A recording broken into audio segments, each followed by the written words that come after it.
네, 이제 한 달도 채 남지 않은 22대 총선. 오늘부터 KBS는 주요 격전지를 찾아 지역 표심을 알아보겠습니다. 첫 순서는 서울 중성동갑입니다.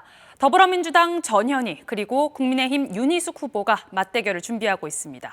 김민철 기자입니다. 이번 총선 승부처로 떠오른 서울의 한강벨트. 그중에서도 중성동갑 지역구는 최대 격전지로 꼽힙니다. 홍익표 민주당 원내대표가 잇따라 당선되는 등 현 야권 지지 성향이 강한 곳입니다. 하지만 지난 대통령 선거와 지방선거에선 국민의힘 득표율이 더 높았기 때문에 이번 총선에선 판세가 예측 불허입니다. 재선 국회의원과 국민권익위원장을 역임한 더불어민주당 전현희 후보는 권익위 경험을 바탕으로 자신을 현장 민생 전문가라고 소개합니다. 민원인들을 만나고 또 소통하고 관계기관과 협의를 해서 민원을 해결하는 그런 일을 3년 내내 업으로 했습니다. 현장 민생 전문가다. 한국개발연구원 KDI 교수 출신으로 국회의원을 지낸 국민의힘 윤희숙 후보는 경제 전문가임을 내세우며 지역 현안을 해결하겠다고 강조합니다. 산적한 현안들이 매우 많은 곳이고 그 문제를 해결하기 위해선 정책적이고 경제적인 식견이 저 같은 경제 전문가가 꼭 필요하다는 생각을 이곳 주민들께서 굉장히 많이 하고 계세요. 이곳은 서울 동북부의 교통중심지 왕십리역입니다. 두 후보 모두 이곳 왕십리역과 성수동 등의 지역개발, 학교와 어린이병원 신설 등 교육과 양육환경 개선을 주요 공약으로 내걸었습니다. 진보당에선 강병찬 후보가 디지털 성범죄 처벌 강화 등을 약속하며 여성 정책을 내세우고 있습니다. 거대 양당 후보 모두 뚜렷한 지역 연구가 없고 공통적으로 전략적 판단이 공천에 작용한 가운데 지역 주민의 표심은 어디로 향할지 관심이 집중되고 있습니다. KBS 뉴스 김민철입니다. 오늘은 오선의 국민의힘 서병수 의원이 지역구를 옮긴 부산 북구갑인데 이곳 현역인 재선의 민주당 전재수 의원과 대결하면서 큰 관심을 끌고 있습니다. 황현규 기자가 보도합니다. 이번 총선에서 부산 경남 지역 주요 승부처인 낙동강 벨트, 부산 북구갑은 그중에서도 최대 격전지로 꼽힙니다. 지난 4번의 총선 결과 여야는 이곳에서 2번씩 승패를 주고받았습니다. 물러설 수 없는 이번 승부에서 지역구 수성에 나선 민주당 전재수 의원에 맞서 국민의힘은 중진인 서병수 의원을 투입했습니다. 3선에 도전하는 민주당 전재수 의원은 지역구 토박이로 구석구석 사정을 잘 아는 일꾼이라고 강조합니다. 도심과 공원, 상권이 공존하는 경제 활성화 정책을 내걸고 북구 방문객 1000만 시대를 열겠다며 표심을 공약하고 있습니다. 앞으로 해야 될 일이 더 많이 있습니다.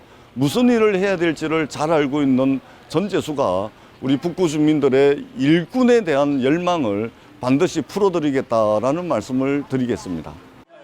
당의 요청으로 지역구를 옮겨 6선에 도전하는 국민의힘 서병수 의원은 부산시장을 지낸 정치적 경륜을 내세웁니다. 노선을 확충해 KTX 구포역을 부산의 관문으로 만들겠다며 지역 발전 공약을 지킬 수 있는 후보라고 강조합니다. 북구의 발전을 힘있는 여당 후보로서 우리 북구 주민들의 기대에 부응하는 그런 일 잘하는 국회의원 되겠습니다. 개혁신당 백이석 후보는 혁신 기업단지 조성 등을 주요 공약으로 내걸고 한 표를 호소하고 있습니다. 수성이냐 탈환이냐 여야의 치열한 승부가 예상되는 가운데 성도구 조정에서 일부 동의 분리된 게 결과에 어느 정도 영향을 미칠지도 관전 포인트입니다. KBS 뉴스 황현규입니다. 오늘은 충남 공주 부여 청양으로 가보겠습니다. 6선에 도전하는 국민의힘 정진석 의원과 민주당 박수현 전 의원이 세 번째 맞대결을 펼치는 곳입니다. 한솔 기자가 취재했습니다. 전국 표심의 바로미터로 불리는 곳 충청. 이곳에서도 정치 1번지는 충남 공주 부여 청양입니다. 더불어민주당에선 문재인 정부 청와대 국민소통수석을 지낸 박수현 전 의원이 등판했고 국민의힘에선 5선의 정진석 의원이 충남 지역 최다선 6선에 도전합니다. 두 후보는 공주 부여 청양이 하나의 선거구로 통합된 제20대 총선부터 이번 총선까지 세 번째 맞대결을 펼치게 됐습니다. 지난 두 번의 대결에서 득표율 차이는 3%포인트 안팎 팽팽한 접전이었고 두 번째는 격차가 줄었습니다. 두 번의 고배를 마시고 다시 도전장을 낸 박수현 후보는 자신이 새 일꾼이고 지역 경제를 살릴 적임자라고 강조합니다. 또 고령화와 저출생으로 소멸 위기에 놓인 농촌 지역을 되살릴 해법으로 가격 안정 제도를 내세웠습니다. 양국관리법의 개정, 그다음에 농안법의 개정 등을 통해서 가격 안정 제도를 반드시 만들어내겠습니다. 정진석 후보는 윤석열 정부와의 소통을 강조하며 힘 있는 집권 여당 후보에게 힘을 실어달라고 호소합니다. 그러면서 충남의 유일한 4년제 국립종합대학인 공주대에 의대와 부설병원을 유치하겠다고 공약했습니다. 교통 격차, 의료 격차, 교육 격차의 갭을 줄이는 것, 이 양극화 문제를 해결하기 위해서 무소속 고주환 후보도 출사표를 던지고 민심 공략에 나섰습니다. 서료기냐 수성이냐. 세 번째 대결의 승패는 지역구 유권자의 과반이 거주하는 공주에서 갈릴 전망입니다. KBS 뉴스 한솔입니다.